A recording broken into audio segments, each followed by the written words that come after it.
awit na ito'y alay sa inyo. Kumusta ng mga kapatid ko?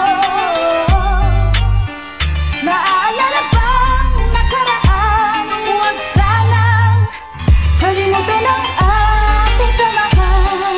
Utol, anong balita sa iyo? Kumusta na? Sa tagal na di nakita, ang buhay ayos pa ba?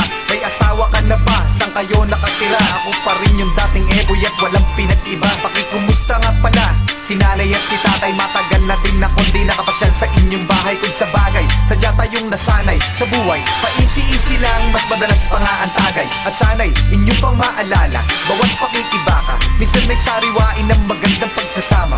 Walang sawang kwentuhan, inuman magdamagan, sa harap ng mga chikas ang laro na tilaglagan. Nagtuksuhan, minsan nagtatampuhan, parang walang ibang alam, puro kalokohan. Kay hirap malimutan ng mga araw na dumaan, kay sarap na balikan sa isip ang nakaraan.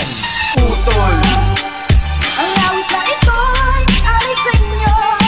utol, Kumusta ng mga kapatid ko? utol. Naaalala bang nakaraan? Huwag sanang kalimutan ang ating samahan. Kumusta na ang alma mater? Ilan ang residente? Sino-sino ang opisyal? Sino bagong presidente? Solido pa ba tayo? Lahat ba ay aktibo? Di pa ba bumibitaw lahat ng mga naiwan dito? Yun pa din ba ang tabayan? Pwede ba masilayan? At ako ay timbrihan pag meron kayong bigayan. Parang di ko na malayan ang lumipas na mga araw. Samahan na sa aking puso ay walang makakaagaw. At kahit na magbahaw ang mga sugat at pasako sa aking hita, na para ban nahiwa, dama ko pa rin ng init na patak na mga kandila. At natutong rumespeto kahit may dugo kang siga. Ang tunog ng palakpakan pag tinanggal ang piring, para ban nakuha mo ang matagal mo ng hiling. Magsasalo sa piging, turing ang magkapatid. Ito ang mga mensaheng nais kong ipahatid. Utol, Ang awit na ito'y alay sa inyo. utol, Kumusta ng mga kapatid ko? utol.